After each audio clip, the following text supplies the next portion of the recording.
over here. Now, can you tell me when Mike, your husband, began working at Republic Steel and what it was like?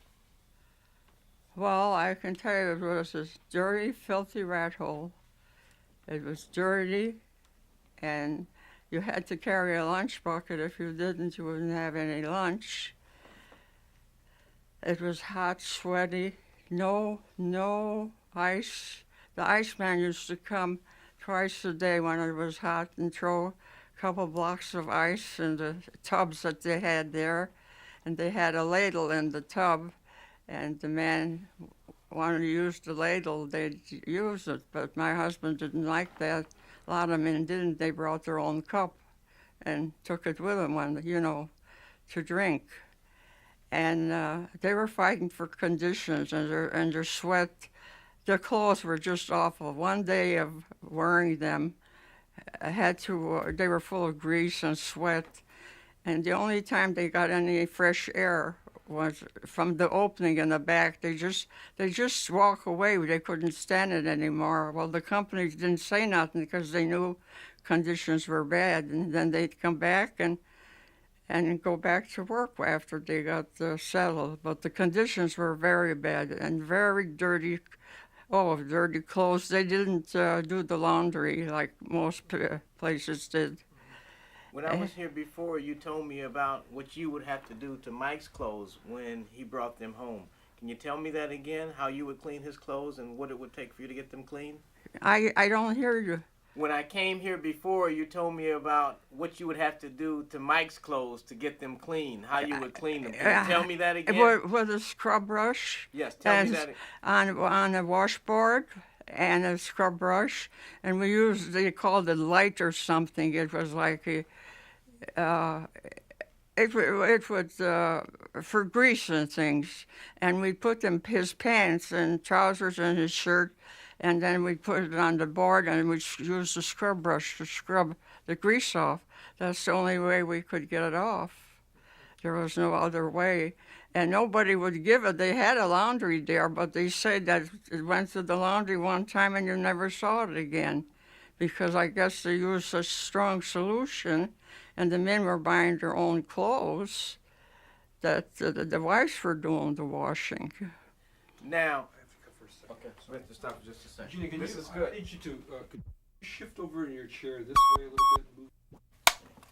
Now, what was Mike's job at Republic Steel? What did he do? He was a second helper in a rolling mill. I need for you to tell me, my husband Mike was a second. Can you then tell me? My husband Mike was a second helper in a rolling mill. And when the steel would come, it would go to the first helper, and I don't know what they did. They put something on it, and then it went to the second helper while it was hot. And then I guess when it come to Mike's place, then it would fall off, into the order that they got for that type of steel and that inch of pipe. And then they'd band it with steel, and they'd put it on the side of the mill where all the customers get then they band it and color it. The girls would paint it. If it went to one company, it would be painted blue. If it went to another company, painted red. And then they knew which was which. And they knew which was 10-inch and 12-inch. There was a 10-inch mill and a 12-inch mill. Now tell me about how dangerous it was working in the mill, both for Mike and for other people. How dangerous was it? How what? Was the work dangerous? Tell me about. Well, it was dangerous. Yes, very dangerous. It was red hot steel in front of him. Them steel bars that they rolled, from the rolling mill. Tony was the roller, and when they fell into that was red hot steel. Very dangerous, and they stayed away from it so many, inches apart and that. And I guess one day my husband got aggravated about something. I don't know, and he took a pipe in his hand and he ran after the first helper, I don't know. he would have killed them, I guess. I don't know if the bars went too fast. I never found out. But Mike would have lost his job. He had a temper. He was a. I'll tell you what. I worked in a hospital, and the professors, they're always immaculate and clean. And my husband was very, very clean man. And he didn't like, no dirt or smells or anything, sweat, And he says about, the sweat, that the clothes should be washed, by the company so they could change them every day. I couldn't wash. We couldn't afford to buy 7 pair of pants and 7 tops for the men and their underwear. So they had to work in their clothes 3-4 days, and they'd take them off and put them by where there was a draft, and they worked shift work, so they could do a lot of things that you can't do in the daytime. And I worked in a mill, so I understand. Good. Now, when did Mike first hear about the union? And well, the first I heard, they were talking, U.S. Steel was already organized. They were on 88th Street and Houston Avenue. They had a local already. And then the organizers went after, they want to organize a Republic Steel because it was the second biggest mill here. So then my husband told me that they're going to start a union, and he says, you're going to have to help me. And I said, me? What am I going to do in a steel mill, I said, all that grease and dirt. And he says, well, talk to the ladies. We want to get, the ladies are the ones that get most of the men in the union because they stick by their husbands, and if their husbands want to go out, then the wife says, potatoes are not cheap, and we need more money, 44 cents an hour for the laborers. We're getting 44 cents an hour at that time in 1937. It's unbelievable, And so then I says, well, what can I do? So then I got some of the women. The community here is Slavic, it's Polish, it's Czech, Yugoslav, and all of them. So I was kind of young again. My boys were 7 and 9 when the strike started. And they all wanted me to meet. The ladies liked me because we met at showers and this and that. And I'd shake them up, none of them danced and that. Their husbands were home with the beer, So we went together, and I talked to them, and I said, well, Mrs. Evans, I always addressed them as older people. So we're going to want to make a union. They're going to have a strike, and you tell the mister that he go out on a strike, no stay in the mill, no be a scab, And she says, oh, son of a bitch. She would cuss, She says, he not going to be no scab. He going to stay. He going to come out. She says, I ain't not going to let him stay. Then I met other women, and told them the same thing. And then we had a meeting at my house because we had to have a meeting to talk in a group. So then Mrs. Evans came, Miss School Tech Hetty came. All these ladies would get together, and they all assured me that all their husbands are going to join the union. They're for the union. They're not going to go in. She says, some of them says she'd give him if he'll go, And then I had the meeting, and I says to Mike, it looks pretty good. I says, all the Slovaks and the Czechs, I says, their ladies won't, their husbands won't be, and they were true and true. union men. None of them men, they wanted more money and better conditions, and they're very clean people, the foreign people. You can say what you want about them. They're very, very clean about their appearance, their clothes, their house, their eat, you know. And the women are the same way, you know. They scrub and wash every day to be clean. So what happened after the meeting, after that? After the meeting, well, then the organizers, Joe Weber, and I don't know the other organizer that was with Joe Weber. I never got to that. But I know Joe Weber came with another, I don't know if it was George Patterson or there were various men in the group that I didn't know. But Joe Weber was the speaker at this meeting at 108 and Green Bay Avenue in the hall, and they got all these husbands. We ran out of film. We have to stop. This is good, okay? This is real good. Do you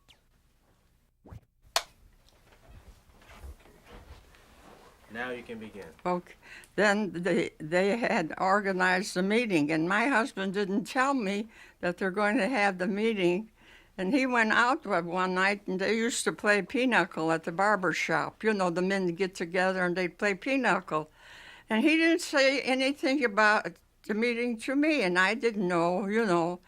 And he says, I'm going to play a couple with Bob and this and that. So, okay.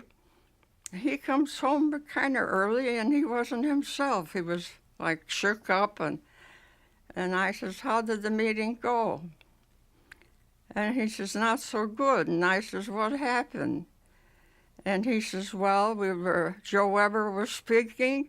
He says, and all of a sudden somebody threw something on the light in the hall, and the room got dark. And he says there was a couple of thugs with them, and they wanted to get Joe, and beat Joe. And Joe took a chair and put it over his head. So he says, I took a chair and was fighting back, he says, with a chair.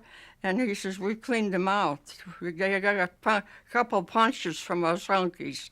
He says, they're not going to get away with it. He says, okay. The next day my husband went to work. They told him he ain't got no job, that he's organizing and making trouble. He was a group leader, and all the group leaders were there.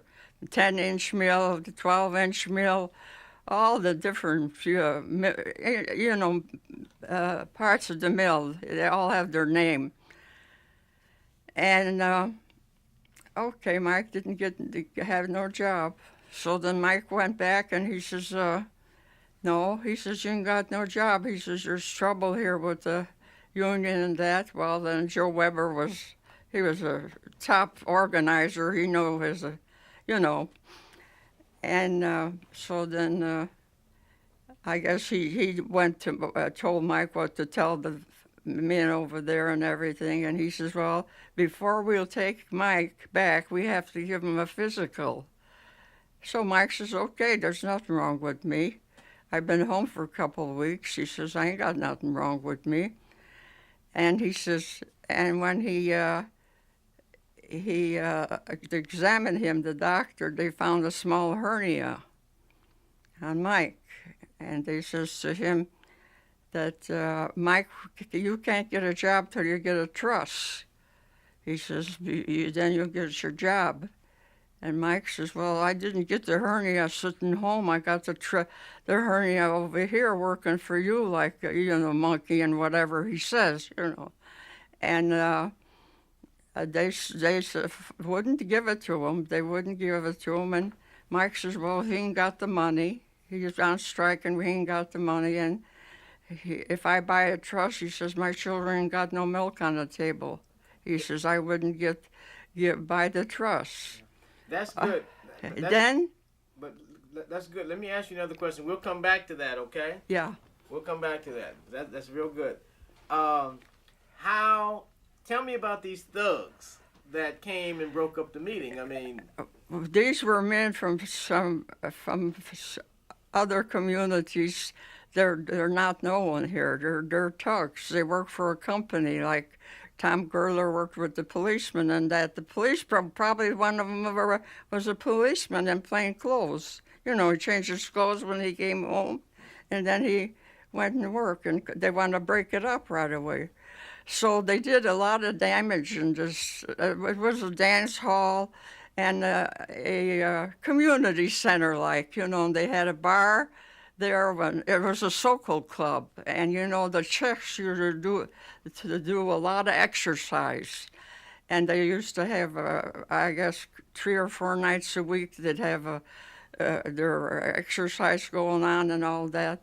So when them chairs were being thrown around, they hit the bar, and I guess they broke the mirrors and they broke the glasses and did quite a bit of.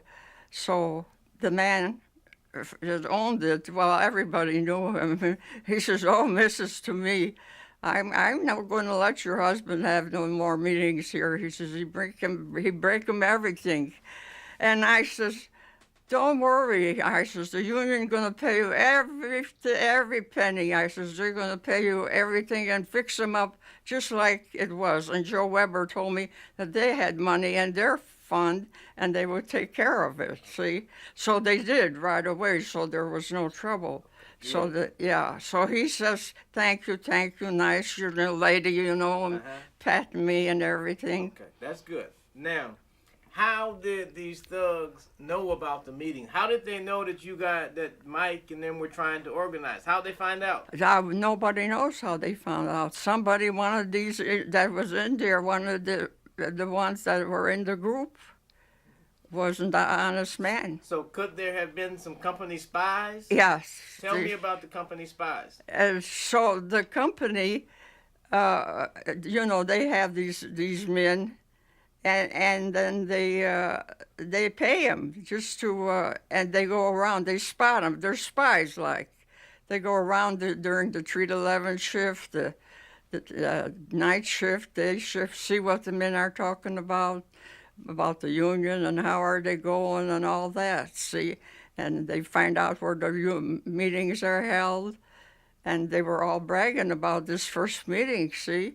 And the thugs found out right away, and Tom Girdler's men said the police were out. They were police, I think, in plain clothes. You know, you read it today, they're in plain clothes and they drowned their wives and everything, you know. So that went on then, you know. They were working with the police of the day, and at night they're making extra money for Tom Girdler, you know. Good. How much we got? 3 minutes. Okay.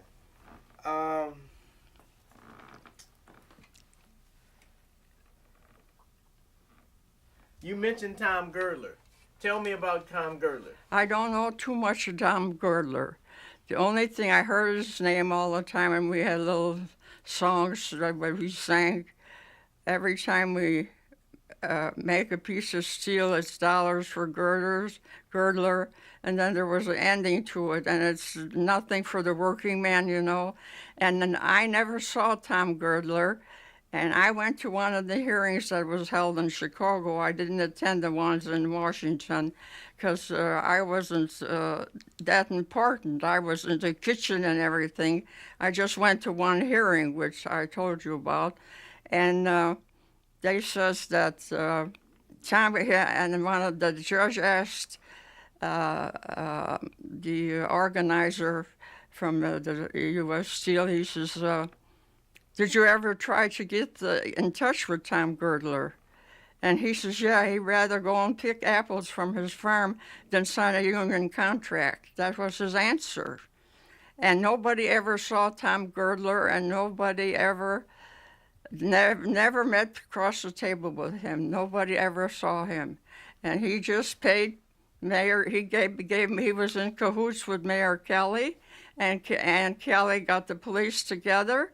And that's the way they were organized. Okay, I think we're all out, right? Still got a couple minutes. That's okay. I thought you said we just had a minute. 3 minutes. Okay, now. There's more added to this part. Okay, tell me more about it. that was, then we were all protesting. We had to protest. We went to Washington. Well, we went to the city hall first. They sent 5 women, 5 or 6. Most of us were, one was Spanish and the others were, I think there was one black and 3 or 4 white. And we had signs. We didn't carry sticks.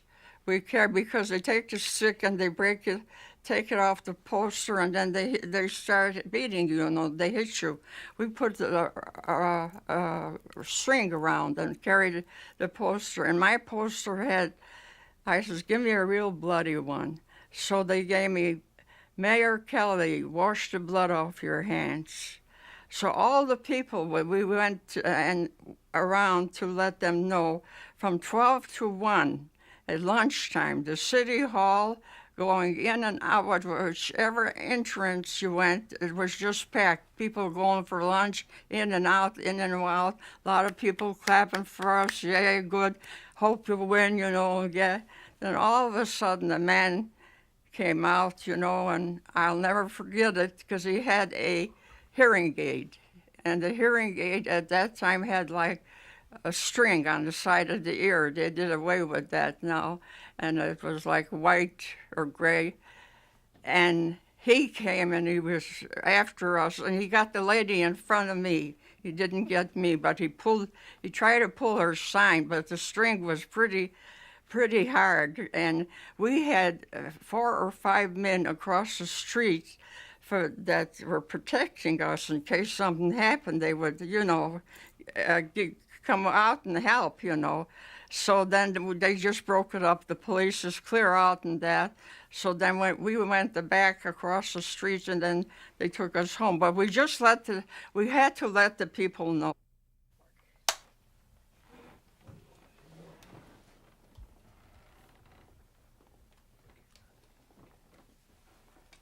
Well, what I heard about Tom Gertler is that he was a non-union man, and he kept telling everybody and saying that he will not sign Republic Steel. His workers won't sign. So everybody became bitter and hated him and called him all kinds of names, obscene names that a woman doesn't use. And we had this little song, every time we roll a piece of steel, it's $1 for girdlers. And it's pennies for us.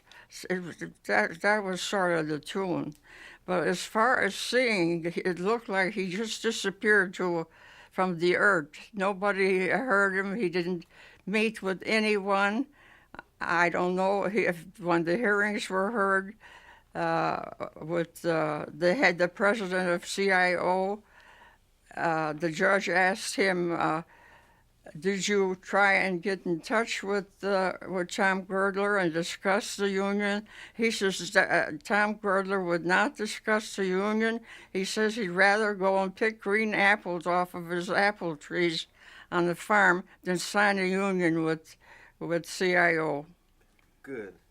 Now, when U.S. Steel signed their contract, yes, what happened at Republic? How did that affect Mike and his organizing? There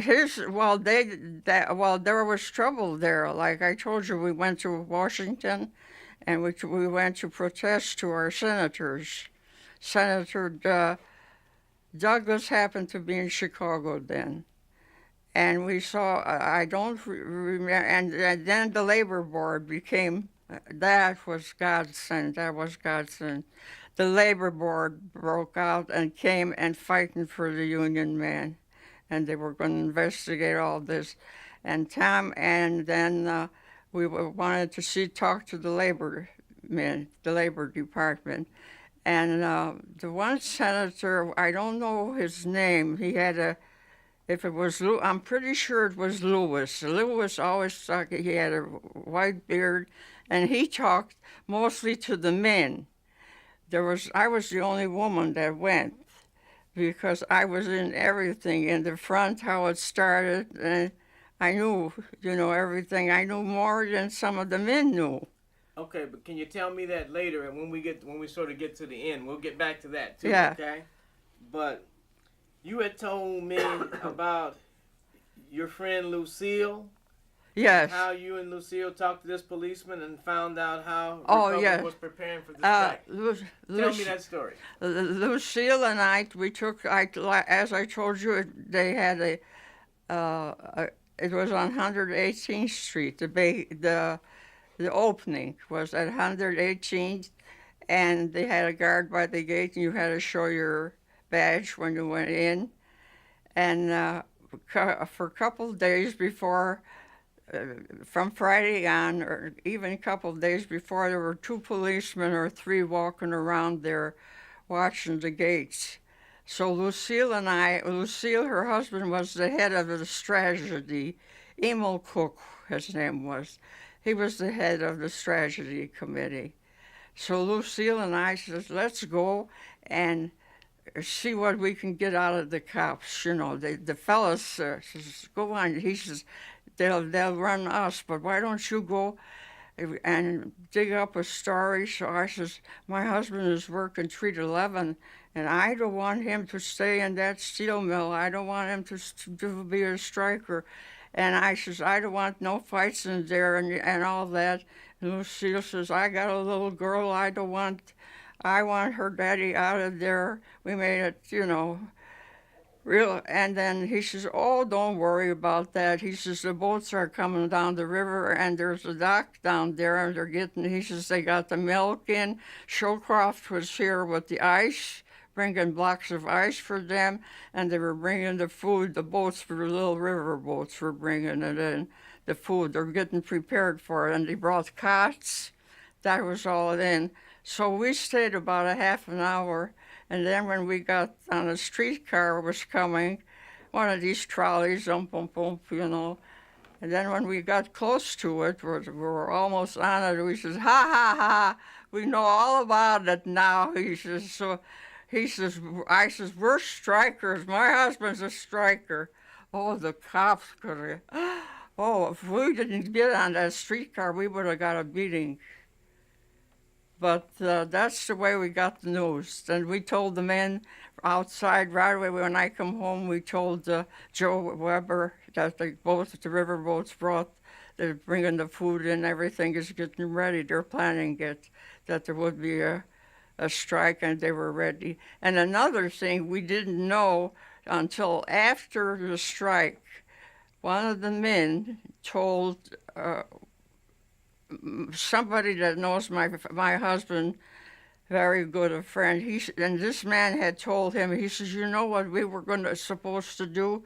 These heavy canvas hoses that the fire department used in that we were supposed to let hot steam out of these hoses come. If the strikers came by the gates, that they would shoot this hot steam out of these canvas hoses so that they couldn't get through the gate. And we had no intentions of going to the gate. The only thing we wanted to do is go past the gate and turn around, come back, and have a little party. We had 40 pounds of beef. We were going to have beef sandwiches. We had soft drinks. The kids had lunch before we left for the parade because their children were hungry for hot dogs and cupcakes and balloons and flags they had.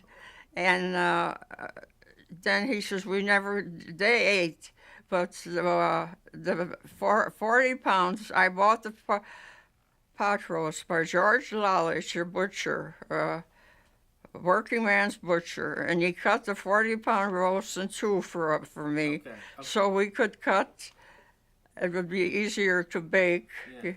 Regina, let me sort of get back. We're gonna get to the rally and all of that, okay?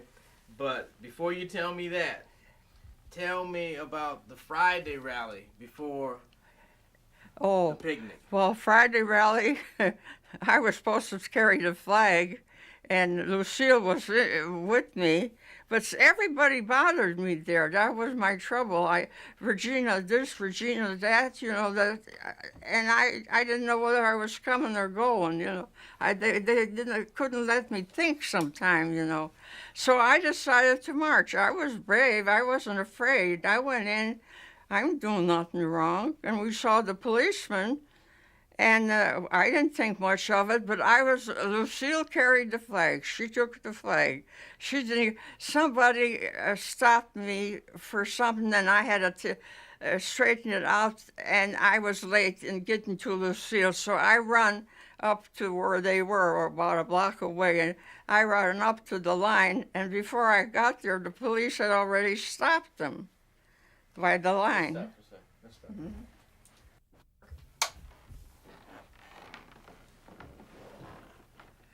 Okay. Okay.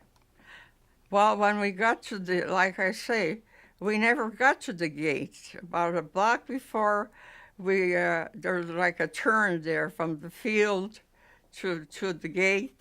And before we got there, and there were scattered buildings, one here, one there, all prairies. And before we got there, the police had already, they had the wagons there. There was two of them, one on each side, patrol wagons, because for the beat-up men that they were starting to beat up their skulls, you know. And then we had our men prepared for that, too. There might be a little trouble. And this Tony Taglieri was a real union man. He wanted the union very bad for his people. And he asked his doctor if he would do him a big favor. And the doctor says, well, what is it? He says, could you come out, he says, on Friday? He says, we want to join the union, and we're having a little trouble. And he says, we're afraid we're going to have a small parade Friday. We want to see how things will go.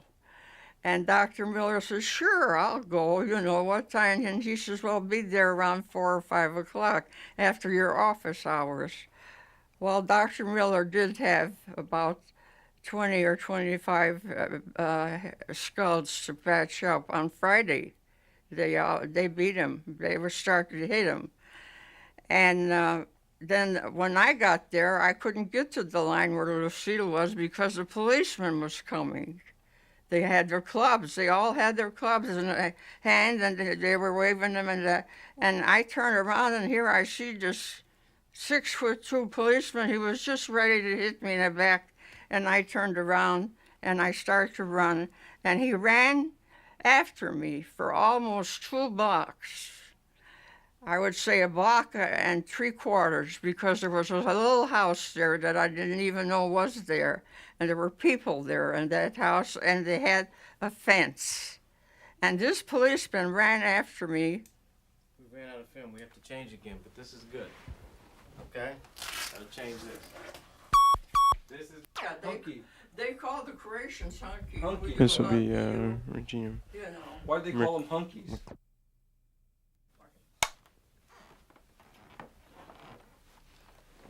the policeman was chasing you.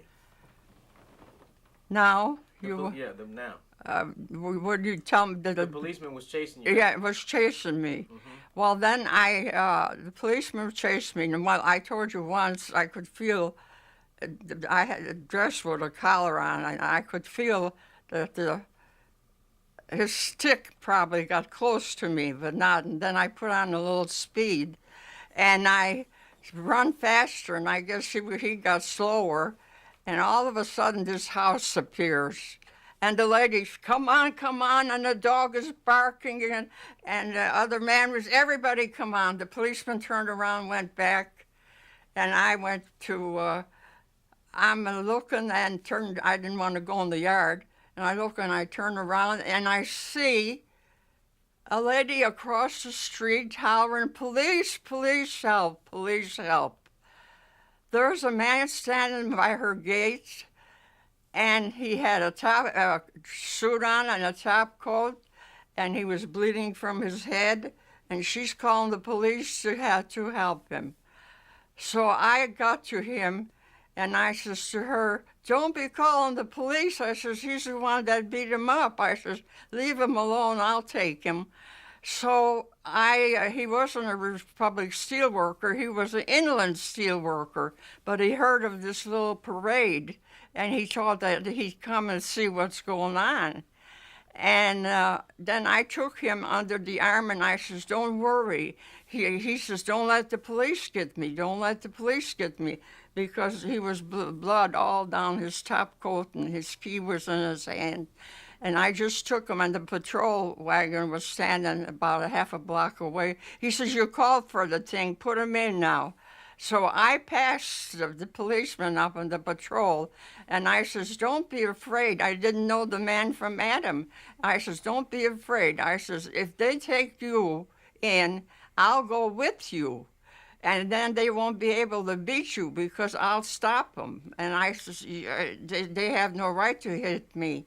So then we passed him, and then we got to one of our workers. They had the Red Cross band on their arm, and they put him in a car, and Dr. Miller gave him a couple stitches on the head. He got $1,000 or $1,200, because he gave me $100, and he says, here, buy yourself a pair of shoes. Because that was Tom Girdler's money. He got $1,000 for that. Okay, now, and then on Memorial Day. Oh. Then tell me about what happened Memorial Day. Oh, but gosh. You have to tell me kind of quickly, but tell me completely. Well, I was supposed to go in the front again with Lucille. We were bound. We were going to carry that flag and get our husbands into the gates. You know, not around the gate and everything. Well, then we had a strategy committee. The group leaders, and you have to have a strategy committee, otherwise the parade is unorganized. So I was going to go in the front with Lucille and hold the flag. My husband Mike was going to go in about the fourth line and watch the photographer when he's taking the pictures of what's going on at the parade. And if anybody attacks him, he's to throw his camera to Mike, and Mike would take it and run.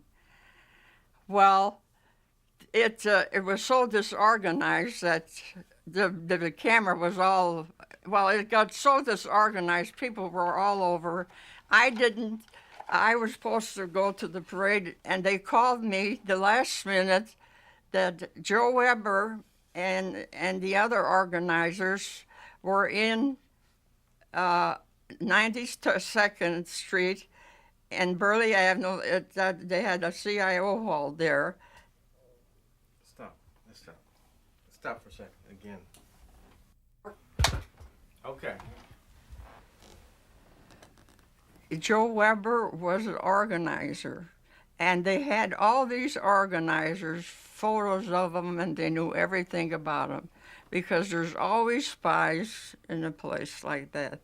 And the first thing they do, on Friday, they picked up Patterson, the police. The first thing they did was grabbing him, because they knew he wasn't organized. He didn't have a chance to even open his mouth on Friday.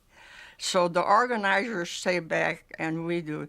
So we had no phone in the Sam's place because it was a weekend, and we couldn't get the phone because Memorial Day and Saturday and Sunday, we get the phone on after the holidays. So then Sam says to me, here's the keys from my home. I'm going away for the weekend. He says, and when you need the phone, you use it, he says, and here's the keys. Use anything that you need, he says, just use it here. I trust you, he says, and because I knew his wife, and he gave me the keys. So then somebody decided that Regina should be on the telephone and connect. The fellows were on the roof of the building, and they were watching everything. They could see everything, what was going on, whether they're fighting, they're shooting, or what. And they were on top of the roof, and I was supposed to keep in touch with Joe Weber, and we had a couple more men there, and tell them what's going on. And they'd come in, and they says, nothing, they're not close to the gate yet. You know, nothing. then all of a sudden they come in, all hell broke loose. Everybody was hollering. The first thing I know, I says to Joe, says, what they doing? I says, Joe, I says, they're shooting, I says, bullets, and a lot of people were shot. I says, you got to have ambulances, and I says, you got to have more doctors. They're beating up the woman. Anybody that came around, I says, got clubbed. I says, they're bringing them all here, and I says, we're taking them to South Chicago Hospital because I says, so many were shot. I said, and then I says, this was dumb, but I says, Joe, don't you hear the shooting, the bullets, because to me, I could hear them real plain, but, and then, well, my God, Joe hung up the receiver, and, I says, get in touch with the lawyers, and, you have to get organized right away, and they weren't organized where they got 6 attorneys on hand right away and things like that. Well, then the South Chicago Hospital called Dr. Zimmerman. He's a South Chicago doctor, to please go to South Chicago Hospital. And Dr. Miller he stitched about 70, 80 heads in the kitchen, in the soup kitchen, and he tore your shirt off of your back and wrapped your head. He didn't have enough gauze bandage or anything to do these things. And he called his friend, Dr. Turek, if he would come and help him, give him a hand. And he says, there are also some men shot. And he says, you could go to the hospital if you want because there's surgery. Lucille Cook took 2 bodies. They were thrown in the car. I don't know if they were thrown in by our men or the policemen or what, but the two men were just thrown in her car, and she had a 4-door, I guess, Ford or whatever it was. She went right through the railroad there, 106 Wisconsin Steel. The gates are always down. They're always down there. She went down around the gate, and she went, and oh my God, these men were bleeding. Well, one was Tagliari, I forget who the other man was, and but they both died. They had surgery, and they were shot in the back. They had maybe one had about 10 bullets, one had maybe about 8 or more. A girl had 2, wasn't doing anything but standing in line there, and he picked up her hand, and he for no reason at all, shot her in the wrist. A boy was standing there by the bicycle with his bicycle. He was 16 years old. He was he wanted to watch the parade because his 2 brothers worked in there and wanted to see all what's going on. For no reason whatever, one of the bullets hit him and killed him. And the one was, our men were taken care of. We had Red Cross workers. We called them Red Cross workers, that help our boys with the red bands around. They were to run to them if they got hurt. They were running to these here, and they would take them and pull them away and throw them. We're out of film.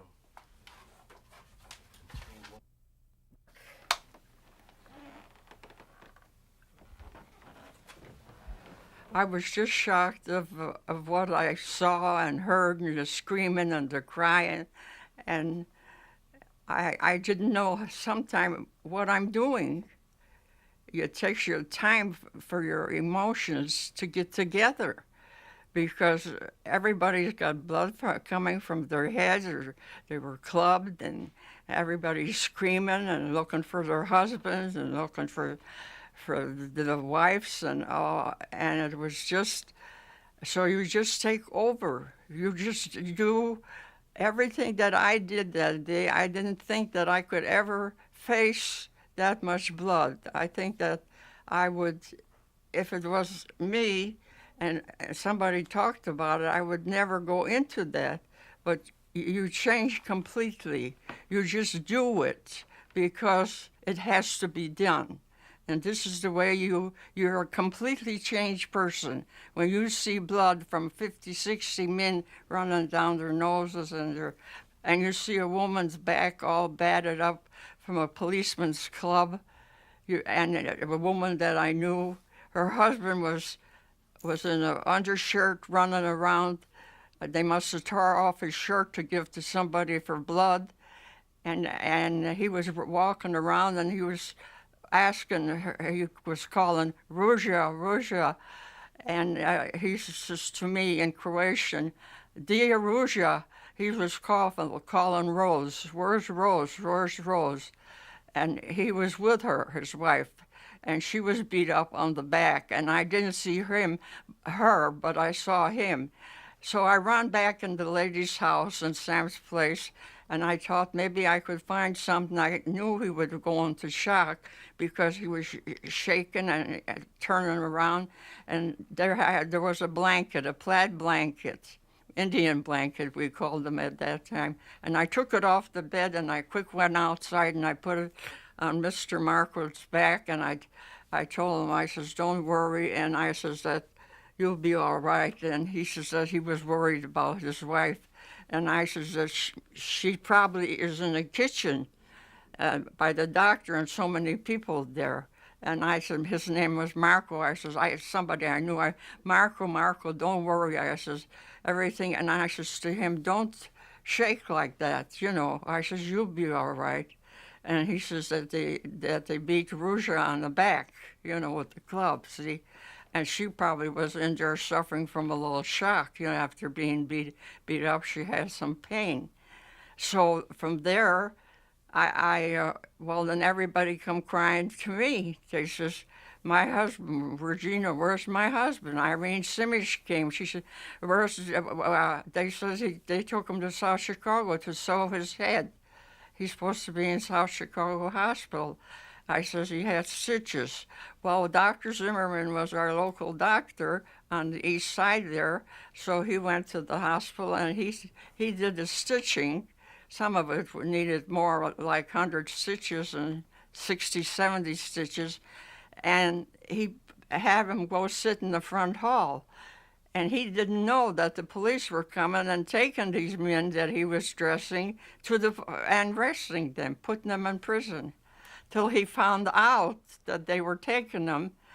And then he says, when you go out, you just go, and that, he says, they won't take you. Tell them you got to go to the hospital. You know, you got to start singing your songs, oh, groan and moan. And they took one man, and they kept him for 3 days, 2 or 3 days. And I think they took him in Hyde Park, to that was the nicest hotel, and they wined him and dined him, and was asking him all about the Union, and asking him about me, and then they says to you better watch Regina if they can put their hands on her. They want to get her and interrogate. Now. And they says, don't let her go home. Don't let her go home. So then we got in touch with one lawyer, our lawyer, you know, that we had at that time. Then a couple lawyers, this should be put in, volunteered their time if they could help us in any way. And some of them became lawyers later for the union, are working today as union lawyers. Okay, good. Now, when you think about that day now, how does it make you feel? It makes me feel very bitter, very bitter. I'm very bitter about it because all the people that got hurt, all the people that were dead,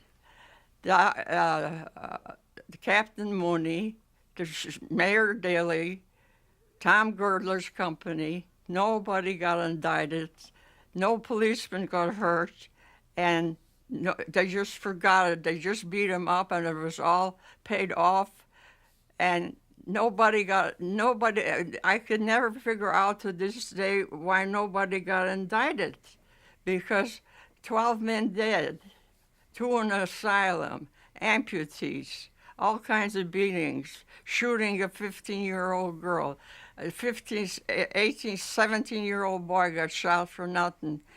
And all of this, I feel very, very bitter that nobody got indicted. And why didn't they get indicted? Did it change? Did that change the way that you thought about police and the way you thought about this country? Yeah, How? well, it is still today. I always say what I see what the police are doing today. I said, them dirty brutes. When I read it in the paper, to myself, I talk, I'm alone, and I said, yeah, another dirty brute, the one that killed his wife and then put her down the river and that. And I says, yeah, and collecting and paying the police to do the shooting and then helping them throw all this. I says, well, they were crooks in 1937, and they're still crooks today. Okay. Now, tell me again, you told me about how after the massacre, you went to Washington, D.C. to meet with Senator La Follette. Yeah. Now, can you tell me that story again? Yes. Well, we went to the La Follette committee, and the men met Lewis first. We went in, and we're here from Chicago, and they sit by the counter and they ask you what you want and your name, and then they tell you, we're here protesting in 1937 a strike and the kill and all that, and he says, well, your senator is he was in session, and he'll see a message will be delivered to come to his office, and then he'll see you. So they says, would you like to listen to a session of Congress? And well, all of us says, yes, we would, But we had to wait till we saw our senator first. Well, La Follette was the head of the Labor Board, which was very thankful to God that he took the Labor Board. And he was born in Milwaukee, and he was a Milwaukee boy. And he took them in, and Regina, first. Regina, we have to stop here, and I want you to tell me that La Follette was head of the La Follette Committee. He was elected the La Follette Committee. He was the president of yes, tell me that. Yeah. Okay? Robert La Follette was president of the Labor Board Committee the first time this was in action. And I says, it couldn't come in a better time. So then he saw me standing there, and, at that time the women all wore gloves and they wore hats and all that. The one man was driving me, put your gloves on, Regina, put your pair of gloves on. Well, I had a green hat and green gloves, and I swore at that because I'm always putting them on, when you go to see the senator. So then the senator talked with them for quite a while, with all the men, and they left me alone in the hall, which I was thankful because I needed a rest. We drove all night. Then he took me alone, La Follette. He let the men go, and they says, I want to talk to this lady I says, yeah, we were both born in Milwaukee, all good people come from Milwaukee, and you know how you do this and that. And then I told him what I did and what I saw. I told him, how I run the kitchen, and then I says I was going to be in the front line, and got to the telephone, and I says they were shooting, and so what did he say? And he says that he just didn't say much, but the expression on his face was, it shouldn't have been done as much as to say that. And I says, well, I'm worried. I have 2 children. I says, one boy is 7 and one boy is 9. And I says, they don't want to give Mike a job. I says... Let's stop for a second. Let's stop. Regina. Go. Then I told La Follette, I says, I have 2 children, and I'm worried. I says, they wouldn't... I says, he was... out of work, I says, since the group meeting, when they broke up the group meeting, and I says, now they won't hire him. They put him on a blacklist. I says, he couldn't get a job anywhere. I says, until the politicians wanted a favor for me, Alderman Rowan wanted a favor for me. He wanted to speak to the union, to the 1033 local union, because he was running for office. And if I could arrange with my husband and the union men to have him speak. And I said, well, you want a favor from me and a favor for Mike. I says, you know, Mike is, I says, this is October, and Mike has been home, I says, since March. I says, he got laid off 2 months before the strike. He hasn't got a job, Roland said. He just stumped like that. And I says, no, he doesn't have a job. They won't take him back. And then the fellow says, he put his hand on my shoulder, and he called me Regina. And he says, Regina, don't you worry, he says. When you go home and do what you're doing, and he says, yeah, I guarantee you that your husband will get his back pay and he'll get his job, which he did. And that's thanks to the Labor Board. I'm very, very thankful to the Labor Board for that, because it all came out that way. Out of film, huh? Yeah, we gotta do that again. Everybody take shorthand? Pittman shorthand. You're gonna tell me about what happened when you saw Senator LaFollette. Repeat what I said. Yeah. LaFollette says to me, we were going out the door. No, but before you talked to him before, you said you told him about what had happened. I told him the whole story. I told him. Wait a minute. Now you have to tell me. I told Senator LaFollette, and then tell me the story. I told LaFollette that I'd take care of the kitchen. And I told him what we had in the kitchen was we were going to have like a little party for the kids, and we were going to have something for the speakers. Joe Krisky was one of the speakers from Milwaukee Garment Workers. And we were going to prepare a lunch, sandwiches, hot beef. And I said, Senator, you won't believe it. The whole kitchen was full of blood. The meat and everything we had there had to be sterilized and cleaned. There was blood all over. I says, the men didn't know where to sit. I says, one of the ministers from the area brought 10 cots.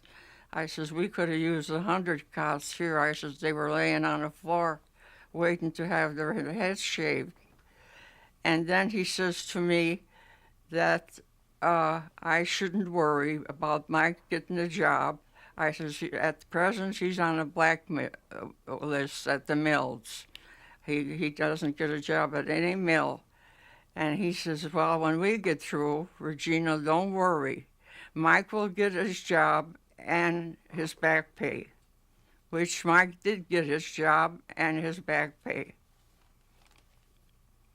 And about this, the woman coming to my house, and, well, certain people coming, she says, I'm a Catholic worker. And she says, I'd like to hear, attend one of your meetings. And she says, how are things going and that?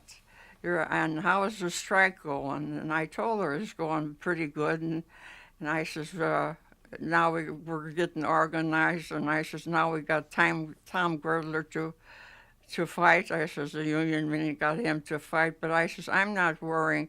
I says, I was in Washington, and I says, my husband will get his job back. And this girl was listening to all that. My sister had a little mom and pop grocery store. Okay. Stop.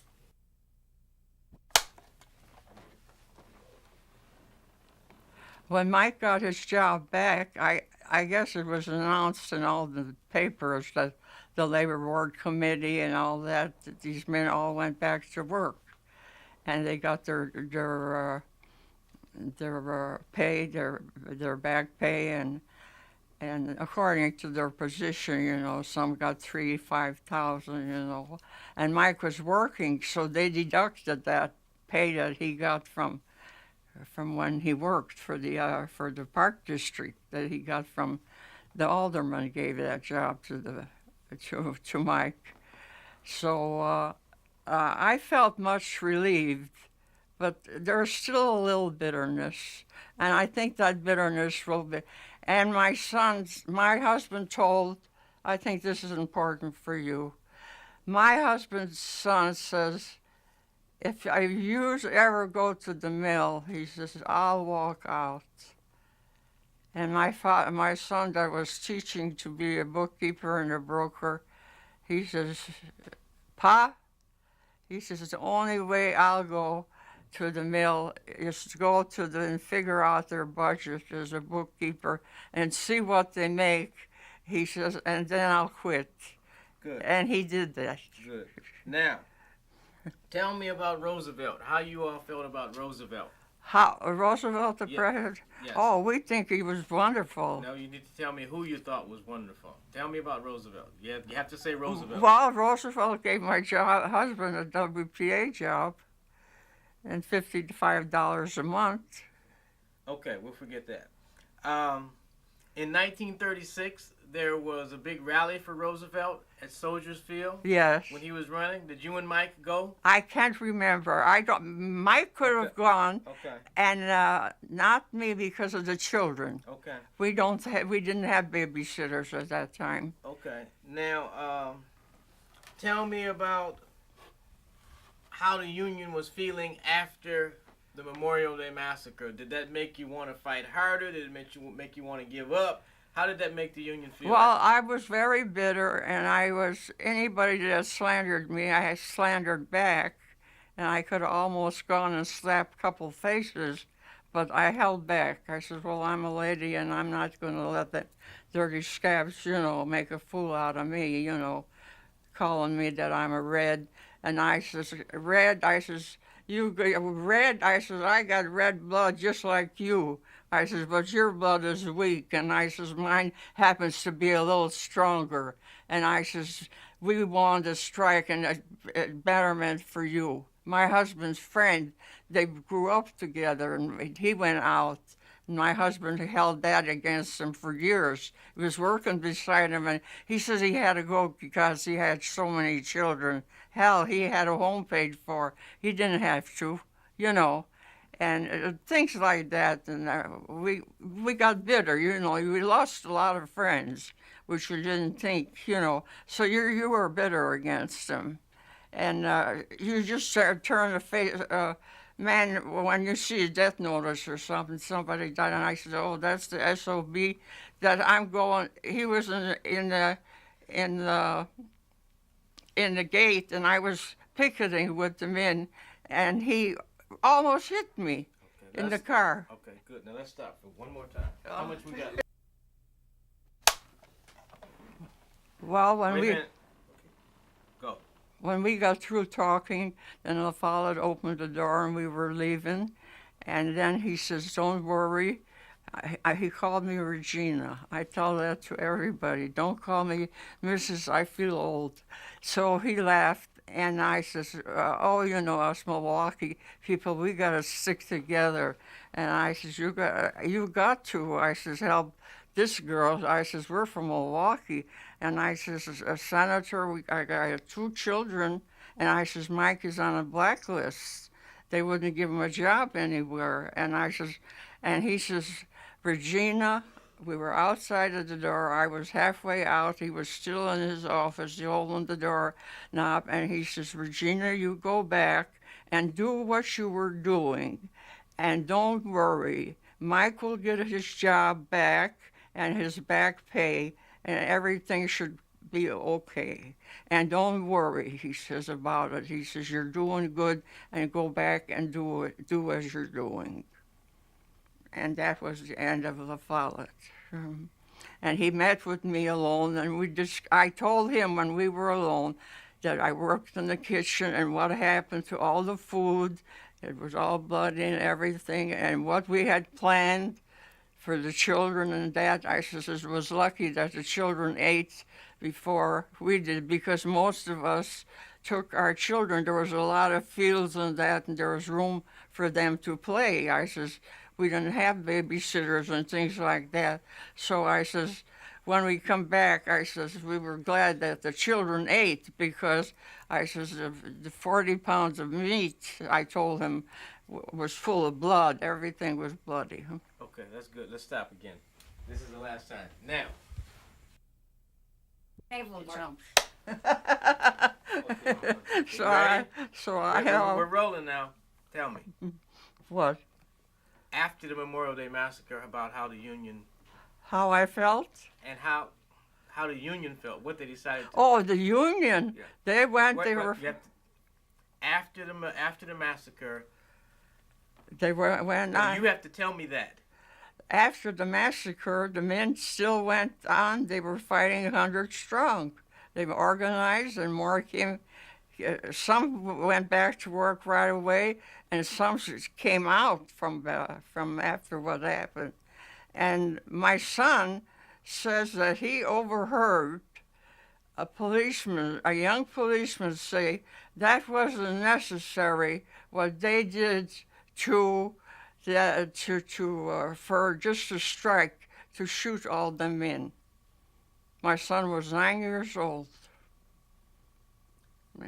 And see, he overheard it, and I didn't. Well, you can't. But you had told me something that Mike said. Well, Mike says we're gonna fix. You know what that cuss word all the time, and he says we're gonna be stronger. They were stronger. They had that big Union Hall on 89th and Commercial, and they ran at that, and that hall was full every week. Yeah, they had Joe Germainer was district supervisor, and they built a Joe Germainer housing. Now that's all neglected. Now they're going to rebuild again for the people, make shelters and that from that. George Rayner was district manager for. Okay, so now, do you think it was all worth it? Was all the struggle, all the pain, all the bloodshed, was it worth it? And if you think it was worth it, tell me why it was worth it. Well, I think it was worth it. Somebody had to do it. And if they didn't do it, the men would just go on and on until nothing come of it. But I said it has to be done because the conditions were too bad. I think it was worth it. If I'm 81 years old now, if I have to go through a hardship again, I think I would.